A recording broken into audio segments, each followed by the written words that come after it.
विधानसभेच्या वेळेस माजी मंत्री धनंजय मुंडे यांनी एक शपथपत्र दाखल केलं होतं. त्यानंतर पाहिलं त्याच्यामध्ये करुणा मुंडे यांचा उल्लेख केला नव्हता. त्यानंतर करुणा मुंडे यांनी स्वतः परळी न्यायालयामध्ये धाव घेतली आणि त्याचा आज स्वतः त्याची तारीख होती. आज स्वतः करुणा मुंडे शपथ काय सांगाल विधानसभेच्या वेळेस नेमकं काय तुम्ही काय दाखल केलं होतं?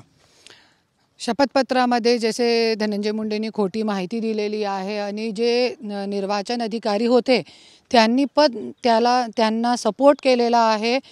असंच जसे की सगळ्यांनी बघितलेला होता त्या दिवशी पण मी जे निर्वाचन अधिकारी आहे त्यांना मी एक निवेदन दिला होता की खोटी माहिती दिलेली आहे आणि चुकीची माहिती दिलेली आहे. त्यांनी माझ्या नाव बायको असताना माझं नाव नाही टाकलेलं, माझ्या मुलाबाळांचं नाव टाकलेलं. असंच आम्ही औरंगाबाद खंडपीठ आणि परलीमध्ये आम्ही निवेदन दिलेलं आहे जज साहेबांना. तो आज याच्यामध्ये तारीख होती परलीमध्ये, याच्यामध्ये माझा जबाब घेणार होते पण आज जज साहेब बिजी आहे त्याच्यामुळे आज जबाब झालेला नाही आहे. 6 तारीख दिलेली आहे आणि काल जे औरंगाबाद खंडपीठामध्ये डेट होती त्याच्यामध्ये आम्ही निर्वाचन अधिकारी जे आहे त्यांना आम्ही स्वतः पार्टी त्यांना पण केलेला आहे क्योंकि त्यांनी चुकीचं काम केलेलं आहे. त्याच्यामध्ये यामध्ये आपण संपत्तीचा पण उल्लेख केलेला आहे, जे संपत्तीचा उल्लेख केलेला आहे. हां, जे माझी संपत्ती आहे ते पण माझे नवऱ्याची संपत्ती आहे. मुलगा मुलगी माझा नाव आणि घरचा राज नाही आहे ना.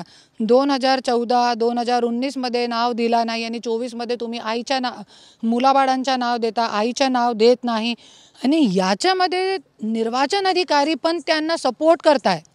निर्वाचन अधिकारीला विचारायला पाहिजे की 14 मध्ये तुम्ही दिले नाही, तेच निर्वाचन अधिकारी होते ना त्यावेळे पण.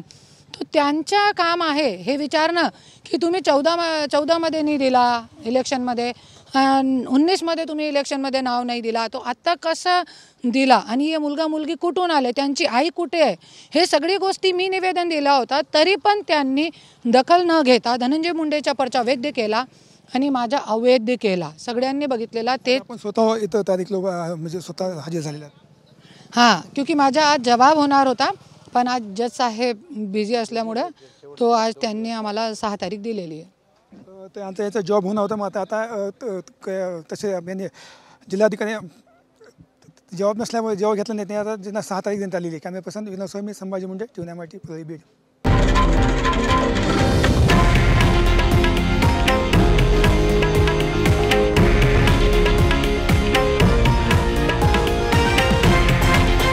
हे आहे देशातील नंबर 1 न्यूज नेटवर्क आणि आपण पाहत आहात TV9 मराठी, एकमेव.